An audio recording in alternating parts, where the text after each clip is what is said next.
All right, joining us this moment is another guest. Ambassador C.M. Bhandari is joining us. He is a yoga guru and a former diplomat. He joins us from Canada. Ambassador Bhandari, welcome to this special broadcast here on DD India. Are you with us? Can you hear us? Yes, thank you. Yes, I Great. Good to have you join this broadcast, Ambassador Bhandari. First of all, we just played out a news report for our viewers that spoke about India's soft power diplomacy using yoga as a diplomatic tool. Now, would you say that yoga is truly India's gift to the world? Absolutely, yes. There is no need to repeat it because yoga is actually a science of the holistic existence of an individual. It's not just the individuals from India. All human society across the world, across the Brahmand, so to say. So, our Vedic literature is, sorry, Please carry on. yeah, I'm sorry, there is some clash. I can hear the Hindi part also. Anyway, so therefore, in my overseas assignments, especially when I was in Canada way back in 1998 to 2002, at that time I had written a book, and at that time, in US, it was already a 15 million people were involved with yoga practice in one way or the other. 15 million way back in 2001. So my last posting was in Poland, 2007 to 2009, and even in a country like Poland that used to be the part of the Soviet Union, a communist country before, that there are strong yoga practice traditions, and across Europe. Actually, we have a center in Poland, and because of that center, we have. I am a member of the European Yoga Confederation, and I have seen yoga centers in Germany, in Spain, in Portugal, in France. I mean, across. So overseas, the yoga practice is definitely now very much in vogue, very much in public life. And gradually, after our Prime Minister brought it, to the United Nations, and following that in 2016, even in UNESCO, yoga was accepted as intangible heritage of humanity. True. So, Yes. Yes, Ambassador, such a pleasure to see you this morning on Yoga Day like every year. And you're somebody who never keeps us bereft of yoga asanas on the International Yoga Day mornings. So please do yes, any sort of I'll demonstration that you would like today for us from there, because I know you're already seated for the occasion. No, I'm not seated for doing a demonstration. I just arrived in Toronto 4 hours back after 24 hours, journey time.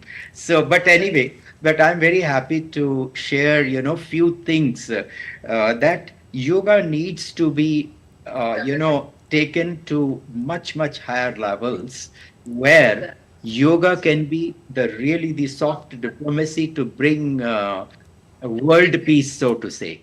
Because if we can unite people's thought process, so currently the thought process is always a major issue, that each individual country is looking only its own interests. But yoga helps us to bring together and think of the sarve bhavantu sukhino sarve santu niramaya, that concept, that let's think of the welfare of the whole not just the human society, but the entire living society, so to say.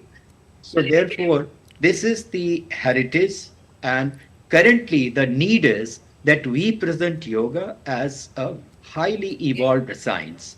So yoga has to be seen in complete combination with Ayurveda, because through Ayurveda we can look after the physical health of the body, and through yoga we look after the health of mind and beyond mind.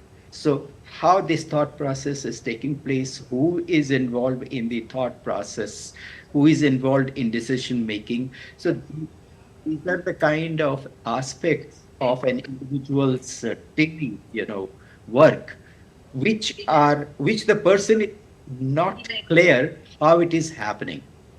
Through yoga science, we are exactly able to tell people the role of senses, the role of mind, the role of intellect, the role of the memory plane, and then the role of the soul in the body, and how the soul is sometimes in the spectator mode, and and continuously also it's the action mode. So these are the deeper aspects. What is called the inner engineering. Actually, these days this term is very much in use.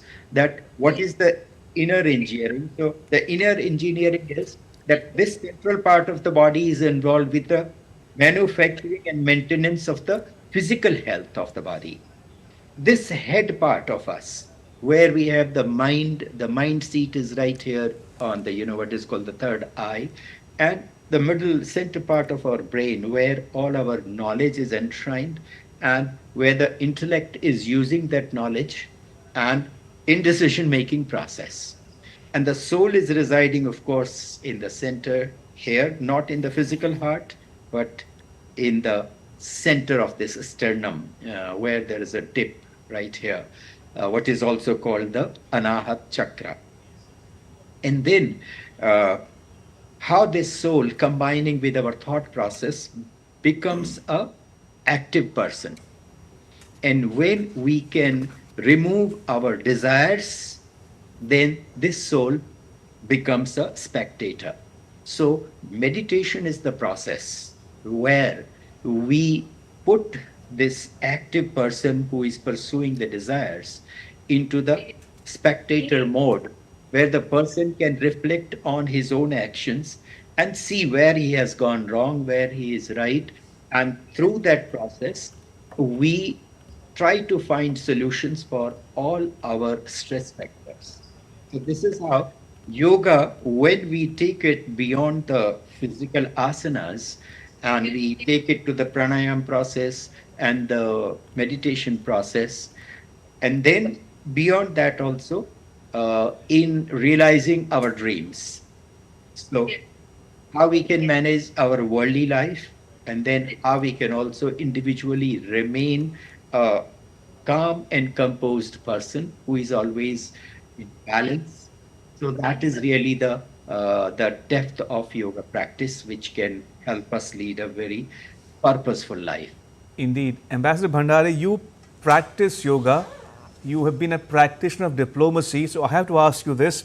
As you mentioned correctly, that yoga is an intangible heritage of humanity. And Prime Minister Modi, for one, has spoken about how India chose not to invoke IPR on yoga or copyright on yoga. In fact, it's distributed, gifted yoga to the world, as it were. In that context, do you think yoga is a perfect example, a good example of how India and much of the world can go back to ancient Indian wisdom, the scriptures and texts, and use that in shaping the future world? Exactly.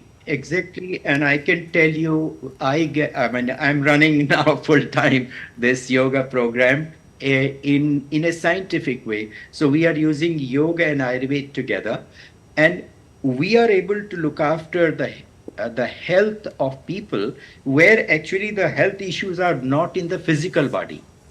The health issues are involved because of restrictive pranic flow. Now, in restrictive pranic flow, which means the nervous system is not working, the medicines cannot do anything. Dr. Yadav wants to leave. And if there is problem in the thought process, now thought process also, the medicines will not help. Here, it's the yogic practices only that are able to, because these are subtle activities which are not directly involved with the physical elements in the body.